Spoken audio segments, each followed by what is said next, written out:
Ensuite, nous aurons Pierre Athanase à mes côtés. Alors, apparemment, vous le connaissez déjà, je pense. Il passe souvent sur les ondes, à la télévision.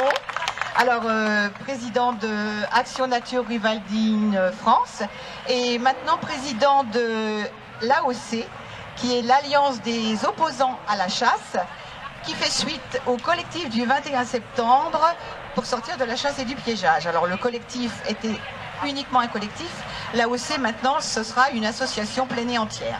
Voilà, il vous en parlera.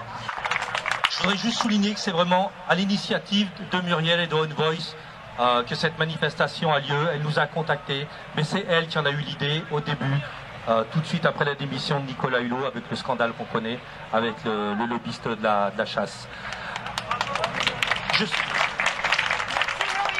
Je voulais vous remercier d'être venus très très nombreux. On a fait le tour des associations pour savoir qui voulait se joindre à nous, et on peut voir actuellement le beau mélange avec des gens qui n'ont pas forcément l'habitude de travailler ensemble, qui sont là aujourd'hui. Malheureusement, il en manque quelques-uns.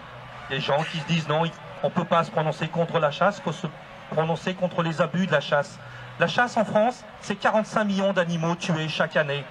45 millions d'animaux, c'est énorme. C'est 20 millions d'animaux qui ont été élevés pour être flingués par les chasseurs et 25 millions d'animaux sauvages. Des animaux qui n'ont absolument pas besoin d'être régulés, comme les chasseurs nous le répètent sans arrêt. Est-ce qu'on a besoin de réguler des pécasses, des griffes, des alouettes? C'est complètement débile, c'est n'importe quoi. Et après c'est un petit peu le culot des chasseurs. Enfin, si je pouvais me permettre de paraphraser Audiard, les chasseurs, ça ose tout, c'est même à ça qu'on les reconnaît.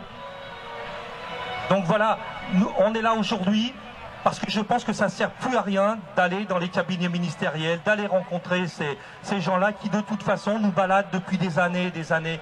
Depuis 2002, on n'a pas eu une seule victoire législative ni réglementaire. Depuis 2002, vous vous rendez compte? Donc est-ce qu'il faut continuer ce genre de démarche-là, ou est-ce qu'il ne faut pas partir? Et ce qu'on essaye de faire aujourd'hui dans une démarche qui soit une démarche citoyenne, une démarche qui ratisse le plus large possible. On le voit, les Français en ont plus que marre de la chasse. C'est maintenant plus de 80% des Français se prononcent contre la chasse à courre. Et il faut bien voir que les gens qui en ont marre de la chasse, c'est plus les ruraux que les gens des villes, contrairement à la caricature dans laquelle on essaye de nous enfermer. Tout à l'heure, je discutais avec des collègues en Ardèche. En Ardèche, il y a des bateaux au sanglier tous les jours. Et tous les jours, c'est pas dans les villes, c'est dans les campagnes. Et c'est ces gens-là qui peuvent plus profiter pour sortir à l'extérieur. Voilà, c'est ça la chasse aujourd'hui. Donc dire on n'est que contre les abus de la chasse, c'est un non-sens aujourd'hui. On ne peut qu'être contre la chasse.